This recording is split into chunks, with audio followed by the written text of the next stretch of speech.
Good afternoon, everybody. It is a distinct pleasure to welcome all of you today to our very last Jewish Studies event of the semester, and an especially exciting one as we celebrate the publication of Magda Teter's new book, Christian Supremacy, Reckoning with the Roots of Antisemitism and Racism, and discuss this important topic in conversation with a star-studded group of Fordham colleagues, David Gibson, Bryan Massingale, and Jed Shugerman. In a moment, I will turn the stage over to David Gibson, who will introduce our panelists and facilitate the discussion. Before I do, I want to take this opportunity to mark the end of another exciting year at Fordham's Center for Jewish Studies, and to thank so many of you for being an important part of the work that we do. This year, we mark the center's 5th anniversary. Our faculty taught over a dozen Jewish studies and Hebrew language courses, published books and articles, received research awards and fellowships. Students are graduating with a minor in Jewish studies, undertook paid internships on campus and at neighboring cultural institutions, and we welcomed over 120 Jewish studies student fellows from Fordham's 2 colleges, graduate programs, and the law school. The Center for Jewish Studies curated 4 exhibitions at Walsh Library, held 37 public events, film screenings, and walking tours with over 40 visiting speakers and artists, hosted 19 visiting research fellows, including a cohort of Ukrainian scholars of Jewish studies, published 18 blog essays, expanded our library holdings, and incorporated rare books and ephemera in our undergraduate courses, launched an alumni network, and welcomed over 1,500 people to campus for in-person events, along with thousands more through live streaming and our YouTube channel.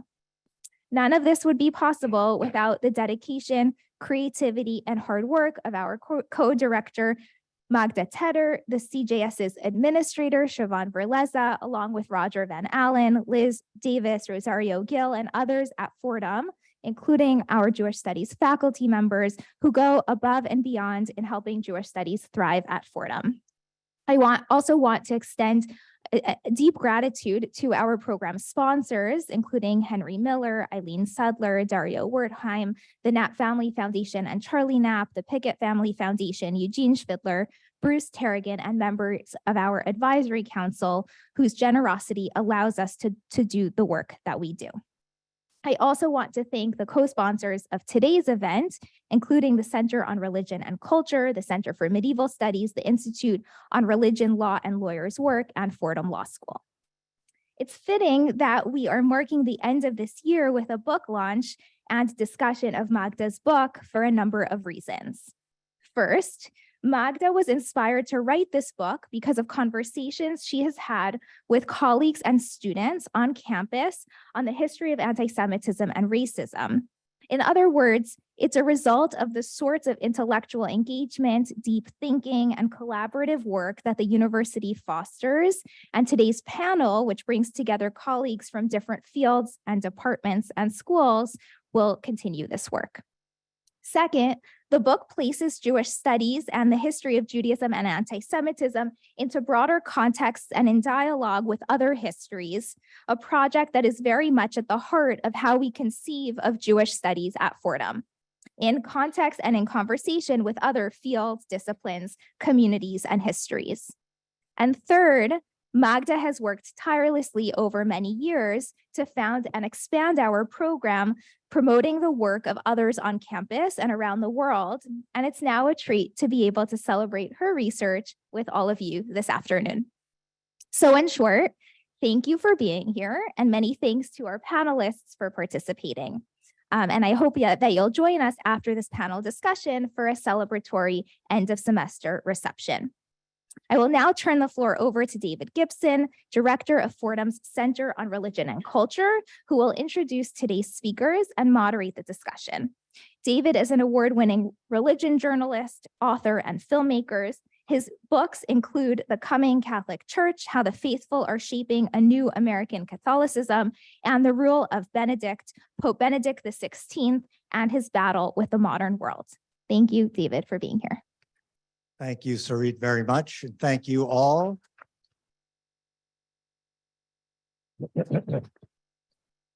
Thank you all for being here in person, and welcome to our audience online that is also watching. And congratulations above all to Magda, our friend and colleague. Please join me in.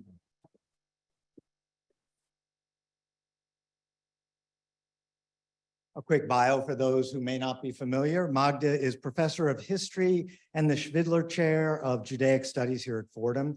She's the author of Jews and Heretics in Catholic Poland, Sinners on Trial, that was 2006, Sinners on Trial, 2011, and Blood Libel, On the Trail of an Anti-Semitic Myth, 2020. And this is now her fourth book. Christian Supremacy, Reckoning with the Roots of Antisemitism and Racism, an issue, a pathology for Christianity that is so ancient and, alas, so new, which is why we are here today. And any book is a remarkable accomplishment. To do it during the pandemic, especially, I think.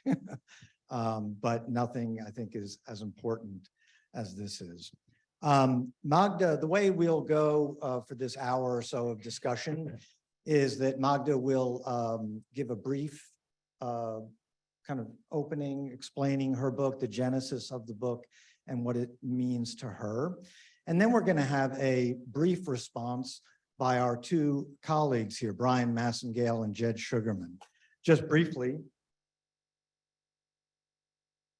Bryan Massingale is the James and Nancy Buckman Professor of Theological and Social Ethics, as well as the Senior Ethics Fellow in Fordham's Center for Ethics Education. Bryan is also the current and past president of the Society of Christian Ethics, and he has many other laurels as well to his name.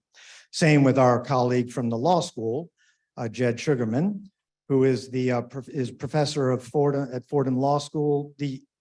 In his book, The People's Court in 2012 traces the rise of judicial elections, judicial review, and the influence of money and parties on the American courts.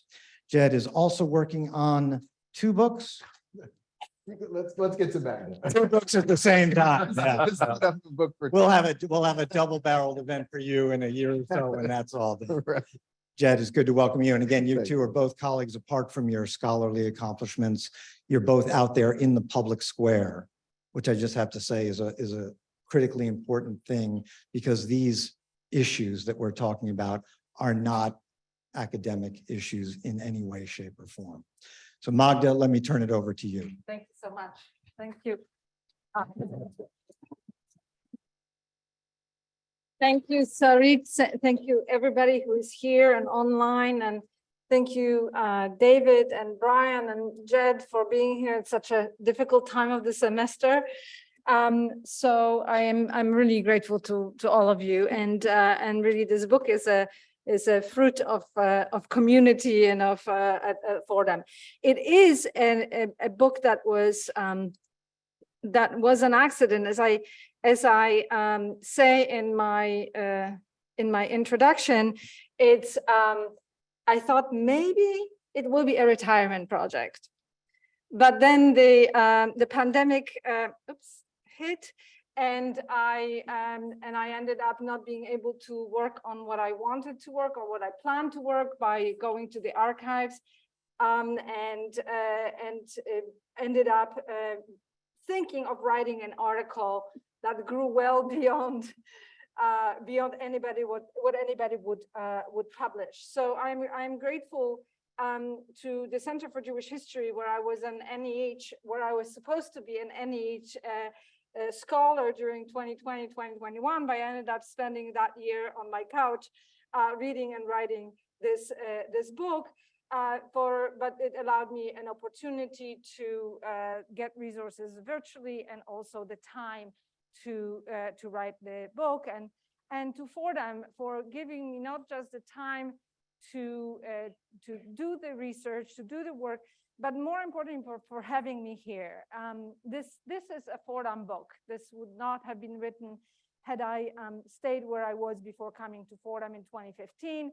And it was the students, the teaching, the conversations, the exploration, and the opportunity to grow that I otherwise would not have had. So this book is really, I stand on the shoulders of so many people, not only of previous scholars who have done a tremendous amount of work, and whose work I began to and I've read over the, especially the pandemic year, but also the friends who listened to me and the ideas as they were going through my mind. Wes Alsanat, with whom I taught a class on anti-Semitism and racism, and with whom we co-curated an exhibit at the Walsh Family Library. My friend Josh Teplitsky and Sarah Lipton, whose work in Jewish history has informed some of the work here and on conversation. Sean Hill, who is there, my life partner, and whose work on activism on race issues and incredible curiosity have shown me things that I probably otherwise would not have encountered in the process. And Doron Benatar, who invited me to teach a class on anti-Semitism at Fordham when I arrived here in 2015. And finally, just before the pandemic hit us, Jim McCartan convened a group of faculty from various schools, to discuss the questions of diversity and inclusion and what it means at a Catholic university. And from these conversations and the questions, some of the issues arose that I address in the book. And one of the friendships that I made in that group is Rochelle Green, with whom we continued some of these conversations. But as I mentioned, this is a book that is dedicated to my students. Some of the students are not Fordham students, like Ed Geffner and Passy and others who have taken a class at the Evo Institute with me, and where I first tried some of these ideas. But Fordham students and the classes and the diversity of Fordham students who end up in Jewish studies classes, thanks to the core curriculum, and their curiosity and the questions that are asking have put me in that on the path to this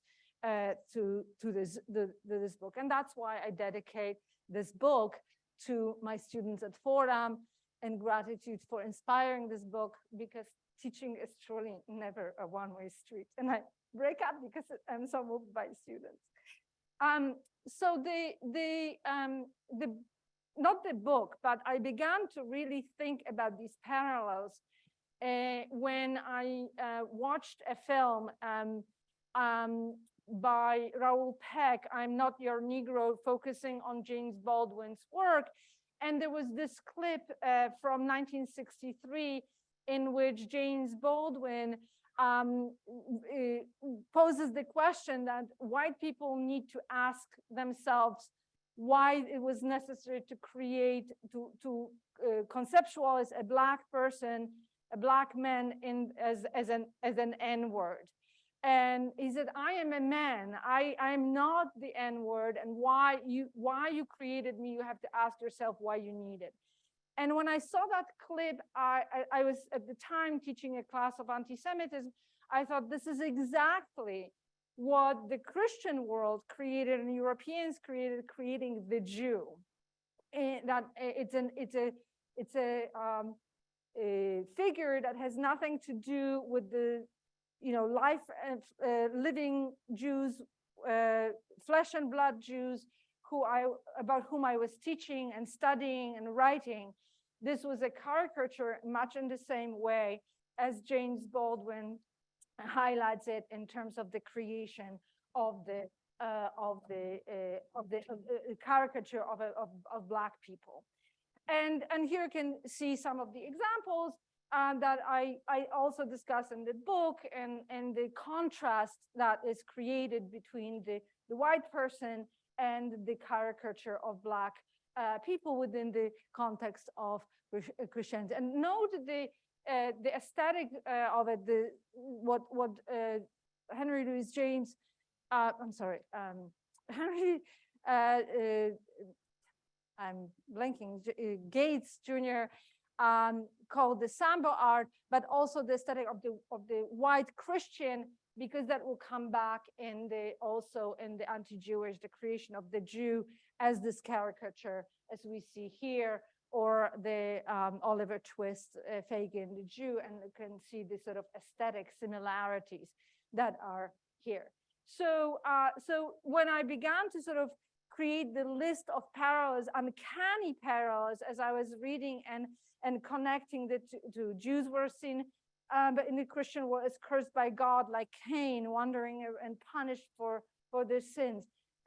Black people were cursed by God as Cain. Jews and Judaism became the contrast figures for Christianity in the building of Christian identity. Black people became the kind of contrast figures constitutive, and certainly in America, of white identity.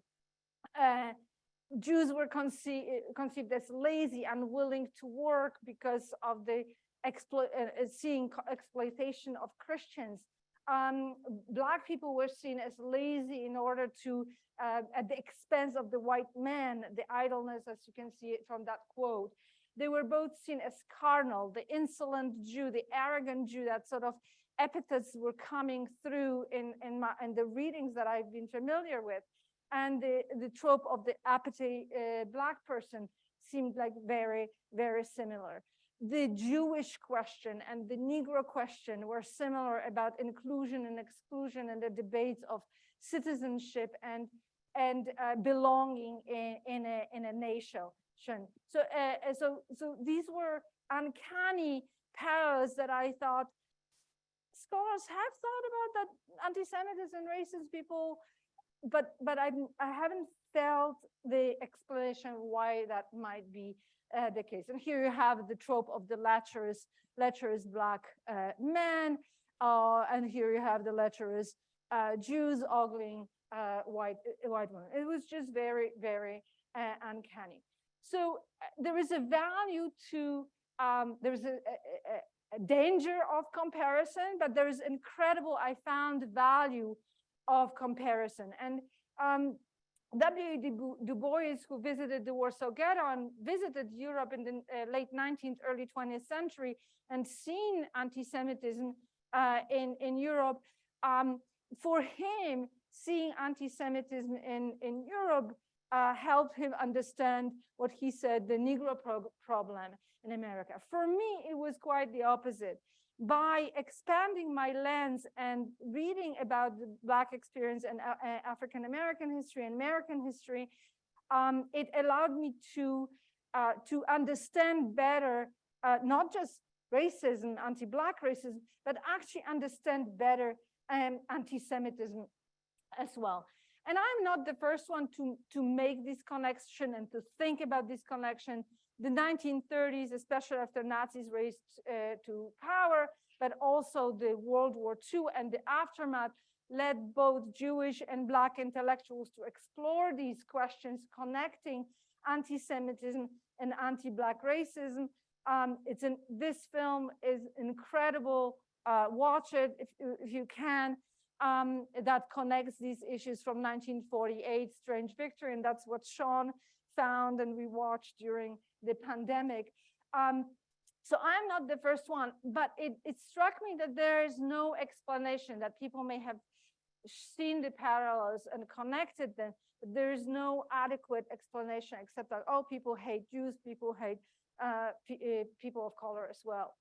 And I began to think about the idiom of power beyond hate, but in terms of idiom of power and servitude, the idea of slavery and servitude, a lived reality of Black Americans in the Atlantic world, but an idiom and a trope that was attached to Jews in Christian theology and then in Europe in law.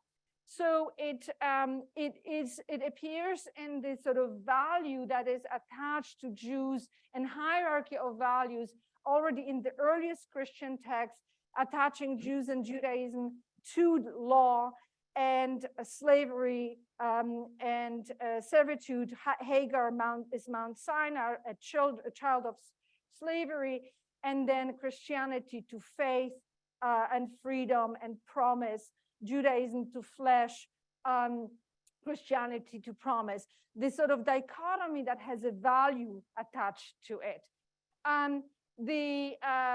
Again, children of the flesh became Jews, Christians became the children of the promise. And then Paul uses that phrase from the book of Genesis, the elder shall serve the younger. As is written, I have loved Jacob, but I have hated Esau. And that idea of the hierarchy of flesh and promise, and then the elder shall serve the younger, creates actually with time a social hierarchy, not just theological hierarchy. So by the time Christianity becomes a religion of an empire and has the political power, theology and law begin to display that hierarchy in social terms and much more explicitly. So the motive of carnality returns, and Augustine takes it further, but he also explains the idea of the elder shall serve the younger as the elder shall serve the younger. That is, the older people, the Jews, should serve the younger people, Christians, and repeats the flesh and the promise and faith, that kind of value.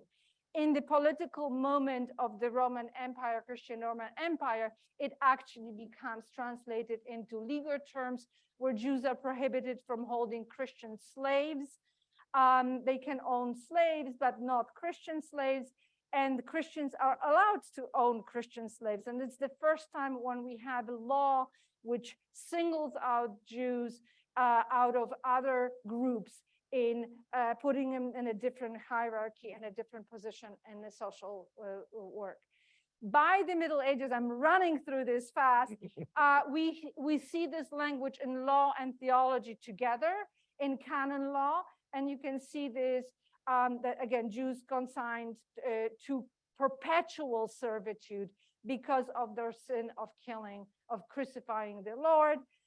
They should not dare raise their neck bowed under the yoke of perpetual servitude against the reverence of the Christian faith, lest the children of the free woman should be slaves to the children of a slave, but rather as slaves they are rejected by God, and so on and so forth. That language of perpetual servitude, of slavery, of serfdom is attached to Jews and continues through the Christian text, and in both legal, lay law, secular law, and in canon law. Here you have an example of a papal bull that established the Roman ghetto, and which talks about Jews whose own guilt has consigned them to perpetual servitude, that they are insolent because they live in nice parts of town, and attempt to exchange the servitude they owe to Christians for the dominion over them, and erupt in insolence and so on and so forth.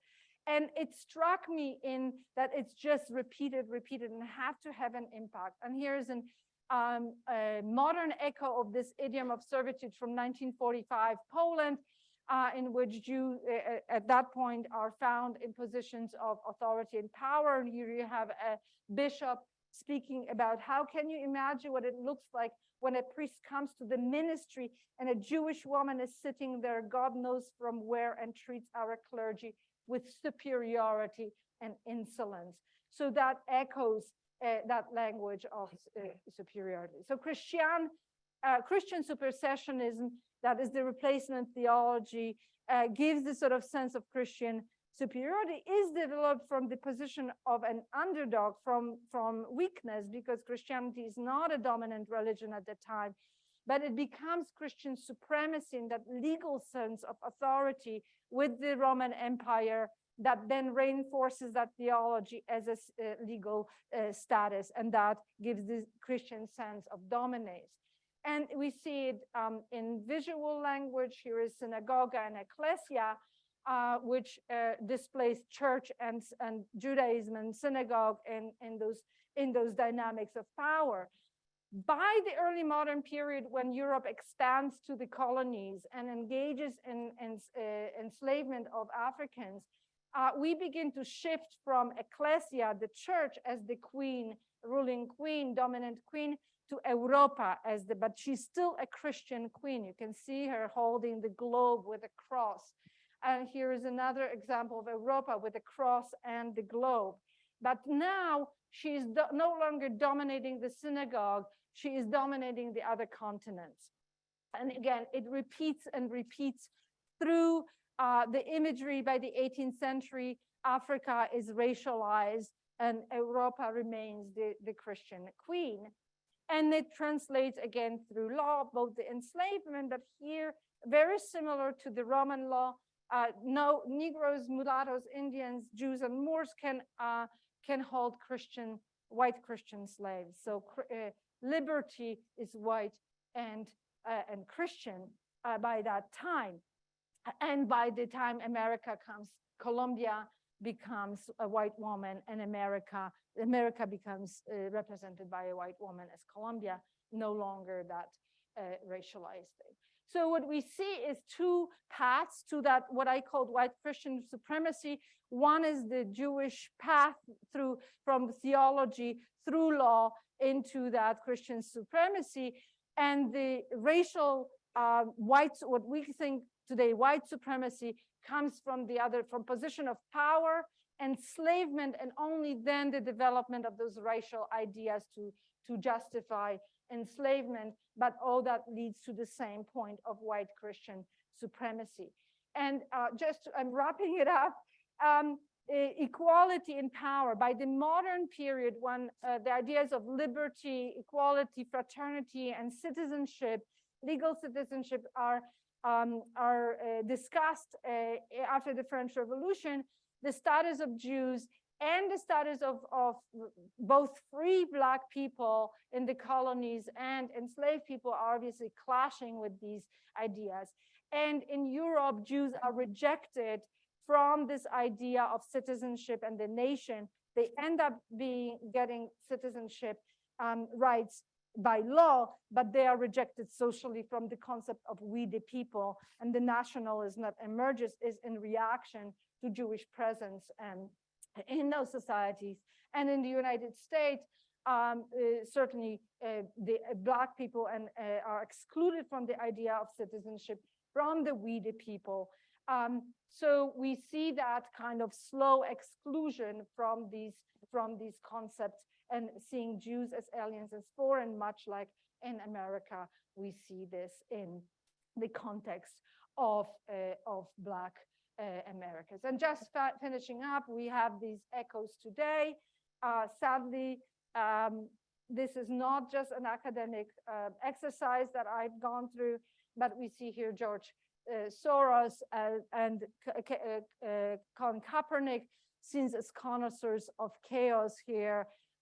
Again, that connection between the two and chaos disrupting what. And just a few weeks ago, we had Google it, Soros funds D.A. Bragg, this idea that a Black man and a Jewish person are disrupting the power and are in places where they shouldn't be in places. So this is the whirlwind tour of the book. There's much more to it, and I'm now eager to hear what my distinct colleagues have to say. Thank you.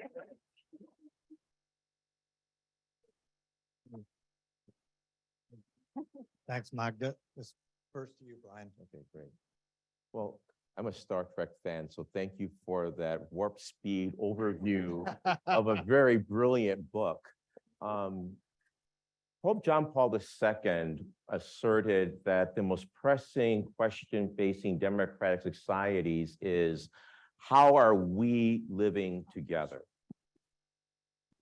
Magda's brilliantly researched, passionately crafted, and carefully nuanced study disturbingly troubles and sharpens this challenge by probing the question, well, who counts as we? Who is included in we? And who determines who becomes part of us? In painstaking detail and in painful detail, and I found it interesting that even though knowing most of the story, reading the extensive citations of Dred Scott and Plessy, I mean, they're worse than the headlines. And you carefully showed how the development of an ideology of Christian supremacy, that is, that in the United States, specifically white Protestant and later white Catholic Christians determined who were the default citizens, and too often the default humans who had a claim to our civic inclusion, belonging, participation, and civic protection. This is a very carefully nuanced study, and I want to lift up two important nuances that I appreciated. First, you carefully distinguish the different paths and expressions that anti-Semitism takes in Europe and then in the United States. And notwithstanding the important forms of exclusion and ostracism and humiliation that Jews experienced in the United States, you show how European citizenship decisively resolved around questions of religion, whereas in the US, Jews became, for all of their trials, white by law. And this gives Jews in the United States a measure of protection and access to social resources that European Jews often lacked. I found it very intriguing that when you got into the iconography of anti-Jewish depictions in Europe and the United States, you pointed out that in the United States, Jews were portrayed as unpleasant and laughable, but European Jewry were depicted as despicable and vile. So it's a very important nuance. This leads to the second nuance, and that is, while noting the parallels and similarities in language, insult, and exclusion that both Jews and Blacks in America experienced, Magda takes great care not to equate the experiences. You find analogs and echoes in each community's trials and struggles, and yet you note the important distinction in the United States between the rhetoric of Jewish servitude and the reality of African enslavement, and how even free Blacks were stamped with the badges of racial inferiority that permanently rendered them as unfit and even dangerous for citizenship. And I appreciate this care in showing that while both groups suffered greatly from the ideology of white Christian supremacy, the experiences are not the same. And that will undoubtedly contribute to advancing greater understanding between two groups who sometimes have misunderstood and suspected each other. So I really appreciate that nuance. And now I want to raise 2 points for conversation from my location as a Christian social ethicist. The first concerns the limits of law. And I was intrigued by the end of your book where you said that Europe, in a large sense, failed to engage in a deeper self-reflection over the events of World War II and the Holocaust because, as you say, and I quote you here, reckoning through law does not always lead to moral reckoning. And then you, at the end of the book, you conclude that Christian supremacy is a matter of deep unconscious habits of thinking. That resonates so well with my own work, where I say that white Christian nationalism is a non-rational, instinctual, visceral conviction. It's a non-rational, instinctual, visceral conviction that this nation belongs to white Christians, and especially to white Christian men, in a way that it does not and should not belong to others. And others are present in social life merely by toleration or permission, a toleration or a permission that can be withdrawn and withdrawn by any means necessary when white Christian comfort is threatened or disturbed. Key here to understand is that white Christian nationalism, white Christian supremacy is non-rational.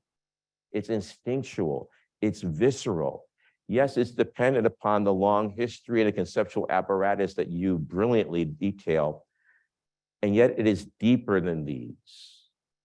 And it can endure and does endure long after the concepts have been officially repudiated and long after the laws have been constitutionally amended.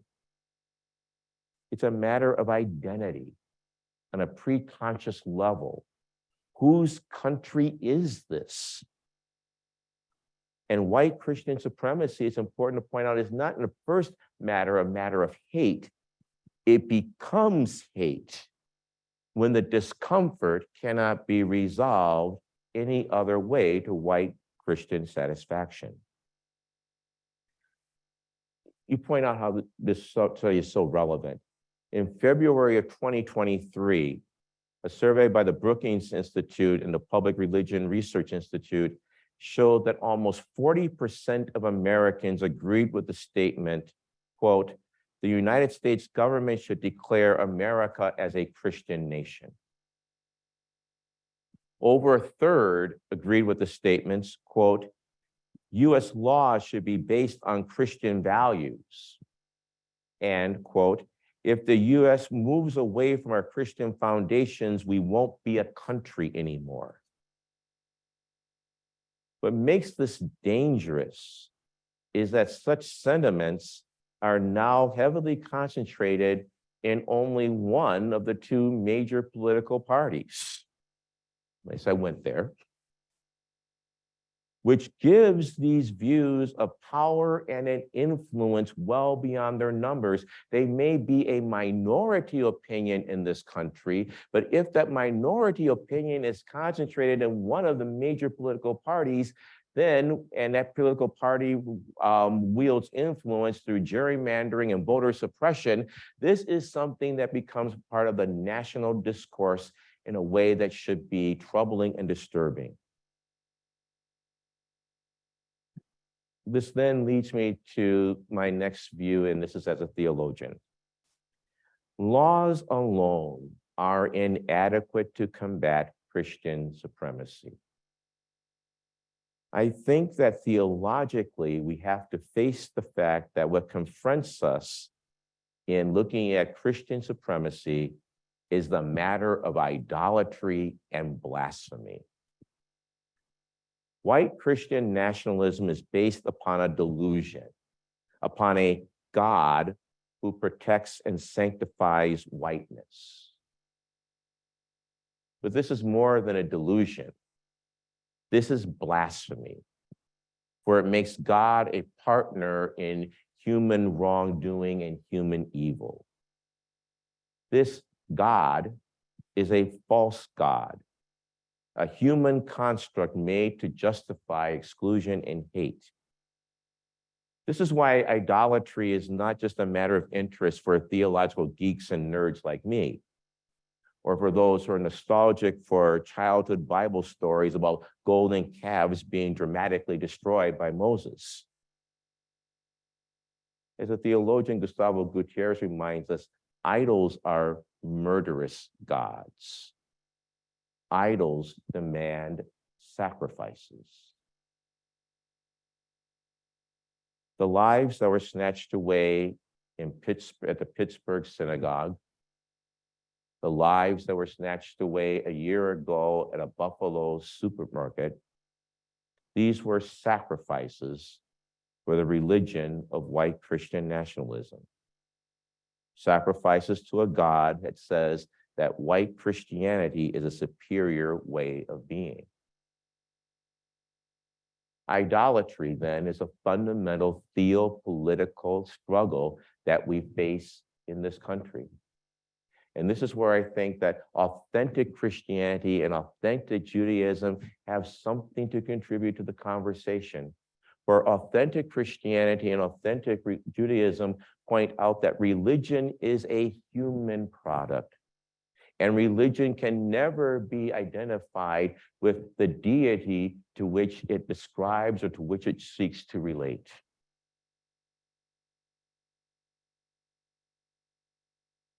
Laws alone did not create Christian supremacy. Law alone cannot eradicate Christian supremacy. If religious perversion has been a key to bringing us to where we are, then it will take the struggle to purify and to eradicate religious perversion that will be an essential key to moving us to a place where we can indeed be we the people. And we can move beyond using religious racist tropes that would seek to delimit and constrain who is included in this we. So thank you, Magda, for your work. It was compelling.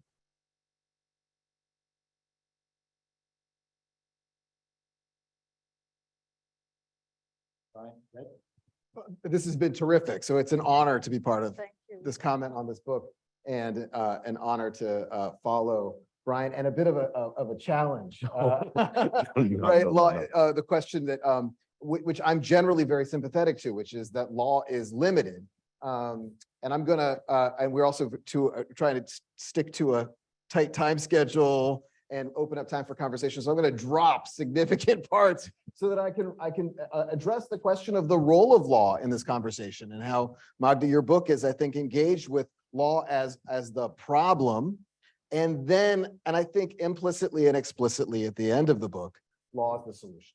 So I'll talk a little bit about that. But before I get to that, that question of law, there's also, I think, this question of timing. Your timing is uncanny. I'm going to pick up where you left off, and I'm going to work from the end of your book to a little bit of the middle, and then back to the beginning. So at the conclusion, it's really remarkable. I'm going to read a passage from page 2 this is the last couple of paragraphs, the second penultimate paragraph of the book. Your use of James Baldwin is terrific throughout the book. So there's this really important and I also recommend the documentary that Magda spoke about. But this is the American Republic, which created something which they call an N. I'm using the letter N as a stand-in.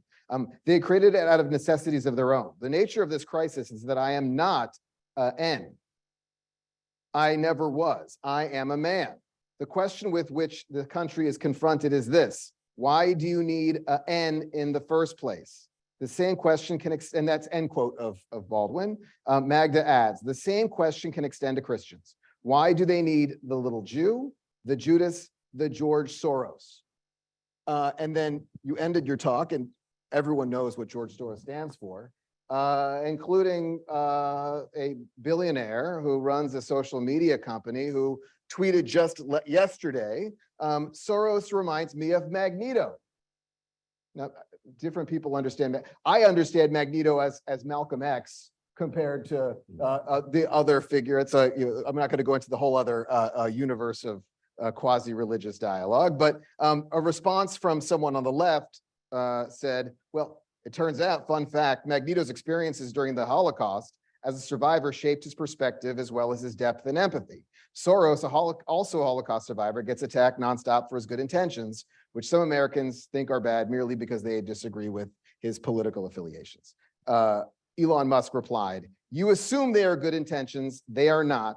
He wants to erode the very fabric of civilization. Soros hates humanity. So this is not just a QAnon phenomenon of the under the surface. This has been surfaced, and it is getting the loudest megaphone. And it, as Magda demonstrates, it has centuries and centuries of background to it. In fact, the use of the word what Soros stands for is often associated with a word that we've also had for centuries, the word cabal. Now, I think a lot of people use the word cabal. I wonder, I imagine many people who studied with the Center of Jewish Studies now know what the term cabal. Cabal was originated from an anti-Semitic trope in Italy and France about the Kabbalah and rabbis participating in mysticism and the occult. It was a jump from mystical tradition to a satanic occult practice, and it got to England. And I, as a scholar of the American founding, the American founders used it all the time in reference to a court party or elites. And I can't prove that they knew it, and it gets into England because it just turns out that there was a court party who was related to banking. And many people who study American and English history think that it was simply an accident that the 5 participants in that 17th century circle, their names just happened to start with C-A-B-A-L. That acronym could have been turned into the Labatt conspiracy, the Bacall, Lauren Bacall. No, but it was not an accident. They knew what they were doing. It was an anti-Semitic conspiracy that has been around and from before. So one of the best parts of this book actually starts with Magda quoting James Baldwin. I won't read it's one of the prologue quotes that what's important about history is that we carry it with us consciously and unconsciously. And so this, I think, surfaces, and I'll get to this point, I think, Brian, about what the law does is it surfaces having to give reasons. So I'll come back to that, but I want to first identify, well, in fact, let me get to this question now about law and power. So in the beginning, what the thesis of the book is that there's this interrelationship between theology, law, and culture that relates to power and this notion of supremacy. In fact, there's a book coming out next year by 2 legal scholars titled Supremacy, and it overlaps exactly with the timing of some of your legal stories. Both Brian mentioned Plessy versus Ferguson, and that's 1896-97. And then David Brewer, a justice who writes about a church just down the street called Holy Trinity. Any lawyers in the audience? You probably have read this, the Holy Trinity. And so David Brewer puts in that opinion, a majority opinion. He writes, well, one reason why we should ignore that it's an anti-textual decision, because the purposes of the statutes in America, we have to keep these statutes in mind that America is a Christian nation.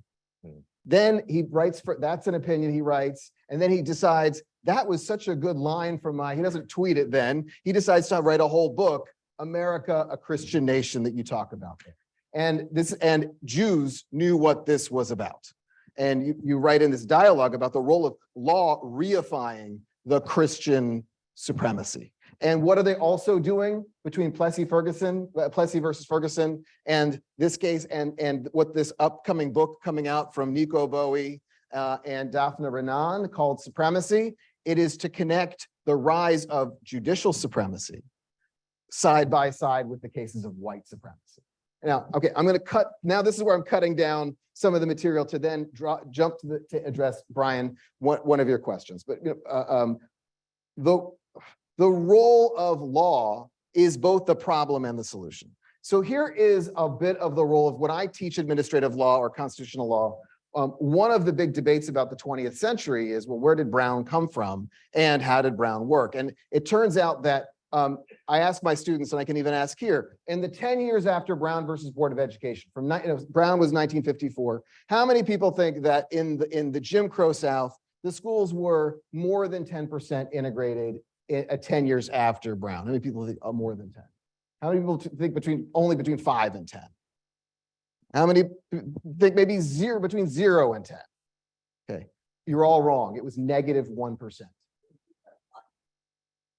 The schools were more desegregated after Brown. Now, that's not because of Brown, that's because of white supremacy.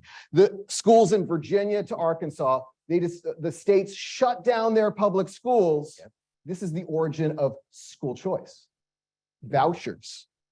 You have to know, when we talk about school choice, we need to know what school choice, the background of school. So school choice and vouchers we'll shut down. And my Jewish Southern relatives who grew up in the South in the 50s, my dad's from Alabama, my good friends from Virginia, they found themselves, they didn't understand why at the time that they had to leave their schools in 1955.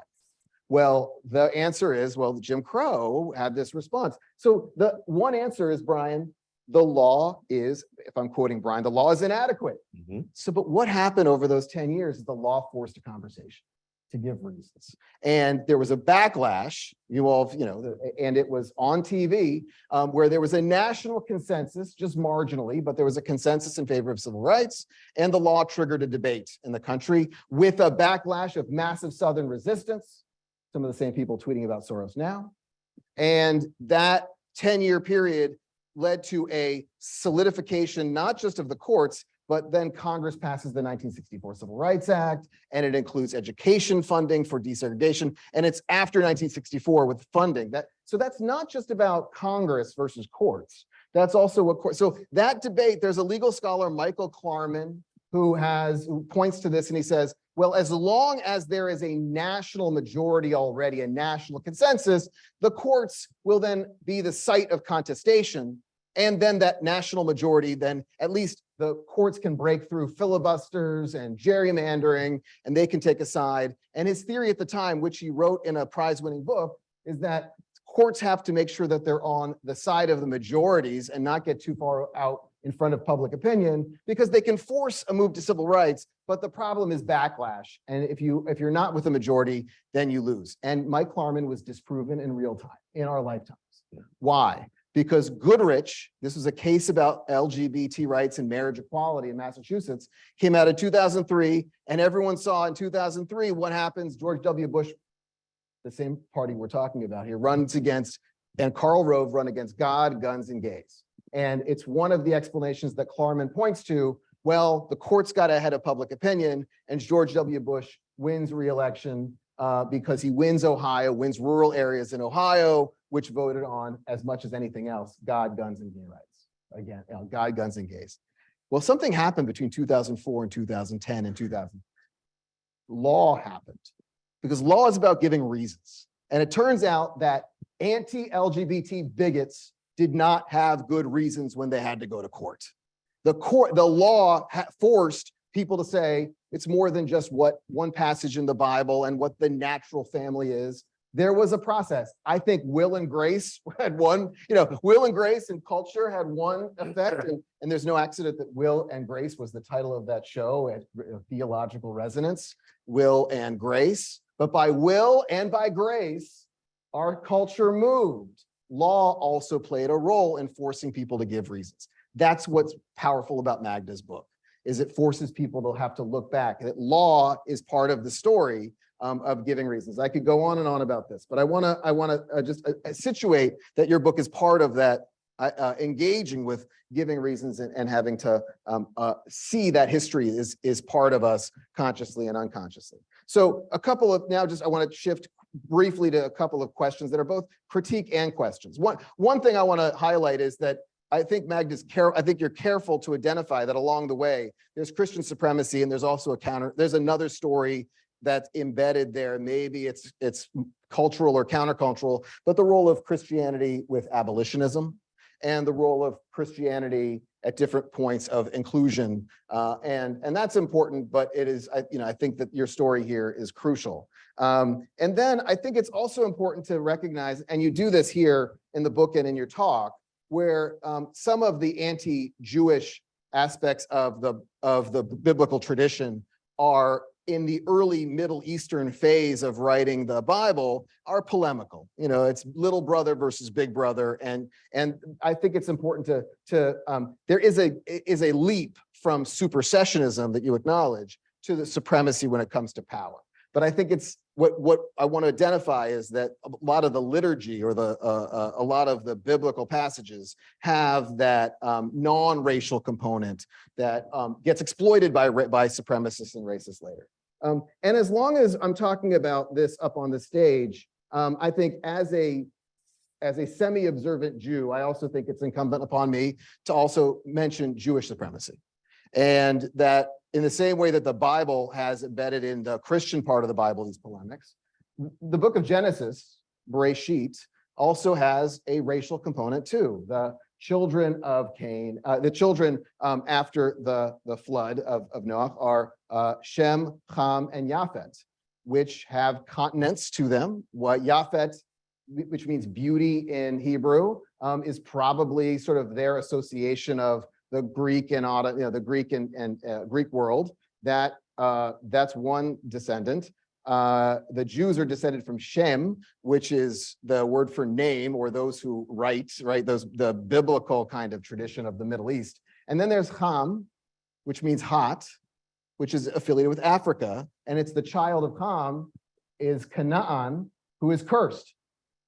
Now, that's a racist story embedded in the Bible. And it may not have had the same racist origin then, but it gets used by Jews and Christians and others later. And there's also the story of Amalek. You got to wipe out Amalek, and that's the story of Purim and Haman. That's a story of genocide. And as long as we're talking about supremacy and Christian supremacy and Jewish supremacy, there's a party in power in Israel called Otzma Yehudit, which means Jewish power, which means white power. And this year there was a pogrom where Jews, with the IDF standing near them, burned down a Palestinian town. And we can talk about the days and decades and centuries before that. But this is a story of, I think there's a human problem that this book is about. That human problem is that we all grapple with tribalist supremacy. So at the very end, there's a passage, and I really appreciated that this is woven through the book. There's a story about the Dewey Decimal System. Let's all end on this story. I had no idea that the Dewey of the Dewey Decimal System was a virulent anti-Semite, and he tried to make the Catskills great again. He tried Adirondacks. the Adirondacks, but it was the So the Borscht Belt. Let's keep the Borscht Belt white. I mean, right? I mean, okay. Lake Placid. Okay, your historical accuracy is right. But you get. I mean, this is what. Yeah, this is like the Borscht Belt humor is like Abbott and Costello. But the point is that Dewey was trying to keep that area of New York State, keep it white and Christian. And New York was complicated, and there was pushback. But Rabbi Stephen Wise fights this fight and has this passage that is in the beginning of the book from Jeremiah 6:14. Okay, so I'm cutting out the Hebrew, but I'll jump right to the translation. They dress the wound of my people as though it were not serious. Peace, peace, they say, when there is no peace. And this is the powerful call of the book. We can't pretend there's peace right now. There are too many problems. I'd like to suggest that, saying that there's peace is to erase or forget or not pay attention. But I'd also like to suggest that a mix of law and religion can be part of the solution. Thank you. So, Magda, yeah. you need human problem or religious problem? I think it's both. And I think that's the point of the book, that we have too often, and scholarship on both anti-Semitism and racism have focused on culture, on theology, on culture. And the legal aspect and the role of the law has been not discussed obviously in the context of American legal history, and that was true because that's part of the legal story of the United States. But in the story of anti-Semitism and anti-Jewish prejudice and anti-Judaism, this was usually has been described in the context of theology, of just animus, of hatred, looking at questions of crucifixion and all that. But the legal aspect was missing, and the legal aspect is so crucial in what I call creating or affirming habits of thought, or habits of thinking. That is, it gives authority for people to discriminate, to think about, oh, you shouldn't be in this because the law prohibits you from hiring a Christian servant. Why aren't you allowed to have a Christian servant? Because you shouldn't have power over Christians, right? So it creates this sort of higher social hierarchy. Even if Jews lived in nice parts of town, as the Pope was upset about, called it insolence that Jews have nice homes and live in nice parts of town. So in real life, they may not have been experiencing that. but the law was there to be drawn upon when needed. And the Pope does it, in fact, and then ghettoizes Jews in 1555. So law becomes the tool. And then when law, and you gave the example of gay rights, then law recognizes marriage equality, and people are kind of like, okay, right? Right. So once law is in place, it's a tool, and it's a tool to enforce. And so the key point of that, and the other thing that in the history of anti-Semitism was that there is a bifurcation between the modern and pre-modern. So the theology is discussed in the pre-modern, and then the modern is all about modern anti-Semitism, political anti-Semitism, racial anti-Semitism. And what I try to explain is that there's continuity and that there is a clash, that the centuries of thinking about Jews and these inferior terms and this social hierarchy clash when questions of citizenship is raised and equality before law. And that's when the idea of Jewish power emerges. Jews are suddenly seen as shouldn't be in those positions of power. They shouldn't, they should be subservient to Christians. So the idea of there is an idea of Jewish insolence, but the idea of Jewish power emerges from that clash of modern idea of equality and with that hierarchy of thinking about Jews. And that's what struck me when I was reading books on American history, those questions of you have law and equality and citizenship, or debates about who is American, who is citizenship. And that's what struck me as very similar to the debates over citizenship in Europe around the French Revolution, whether Jews shouldn't be, like, you mean Jews will be our judges? You mean Jews will be making decisions for us in the parliament? And it became clear that we kind of have to move a little bit beyond just thinking about in terms of hate and culture, but think about the question of power and politics. And it's about rejection of participation in the political process.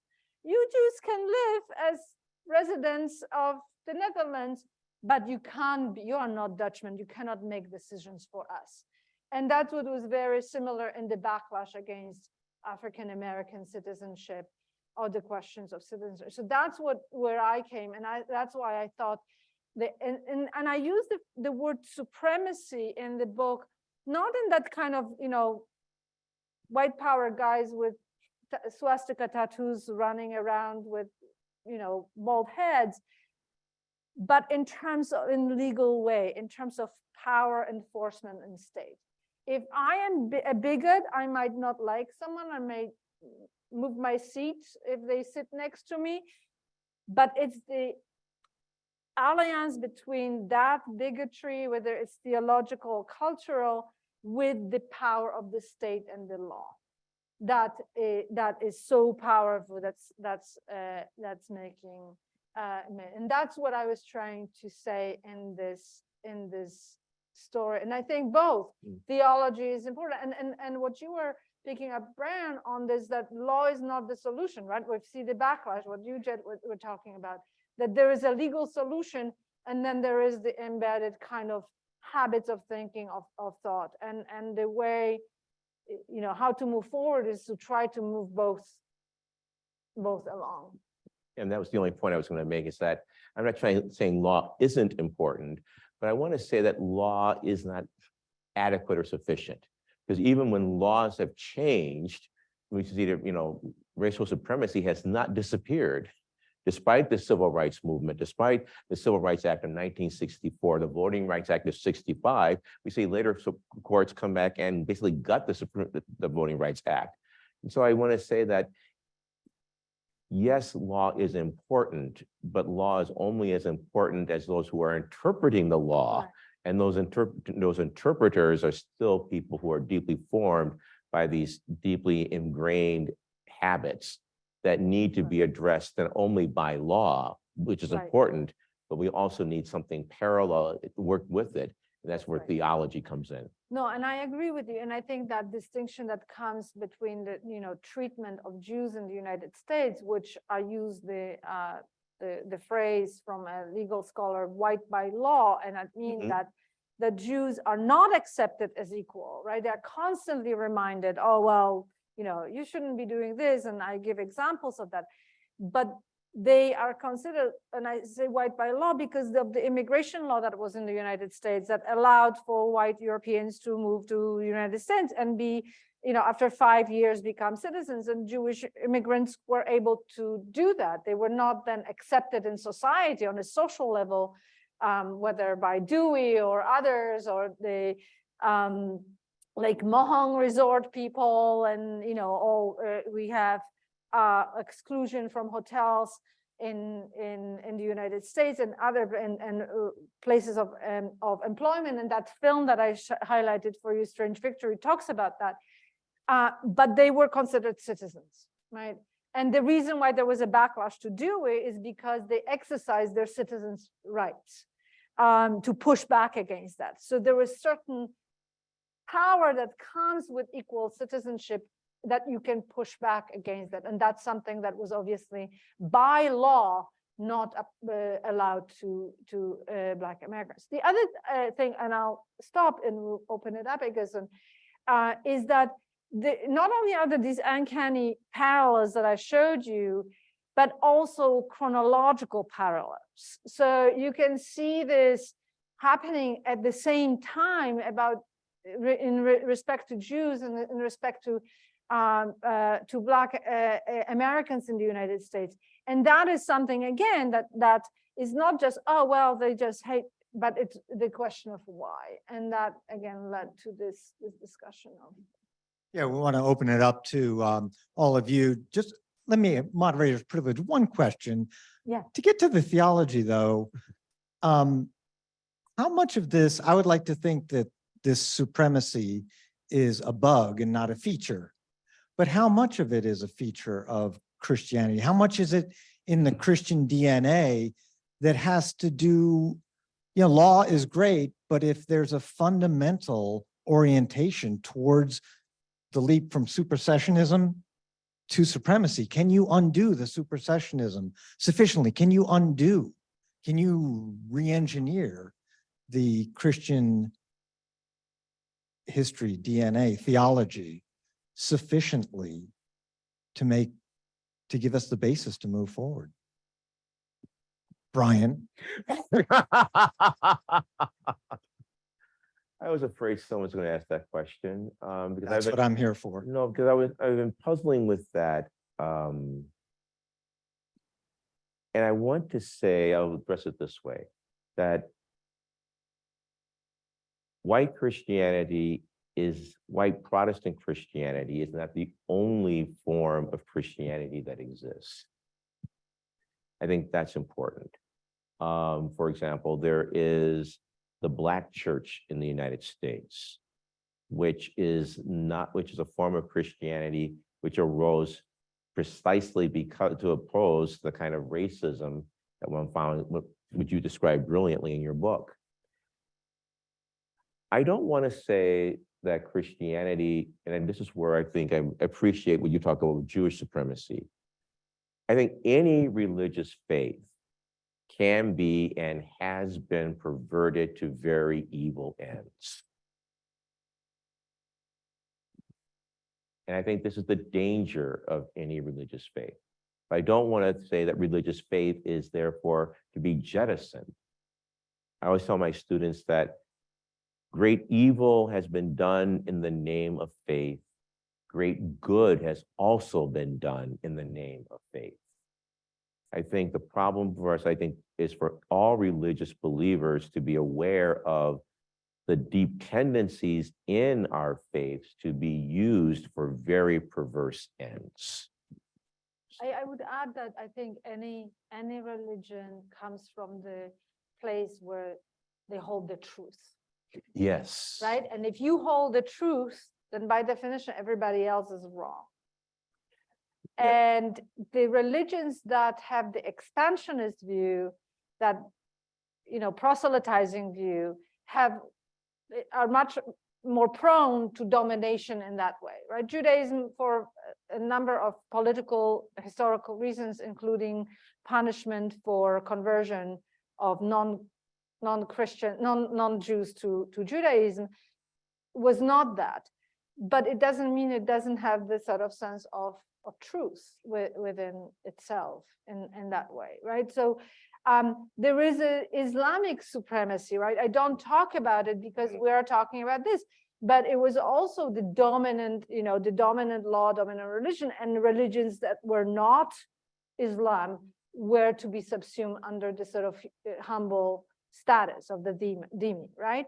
So there is that thing. What this book is, it's a product of our time, and were I writing it in the Middle East somewhere, maybe I would be writing about the Islamic supremacy and that. But I'm positioned here, so I'm wrestling. But I think there is something to it, and how do you and at the end I talk about how theologians have been grappling with that, to reckon with those roots.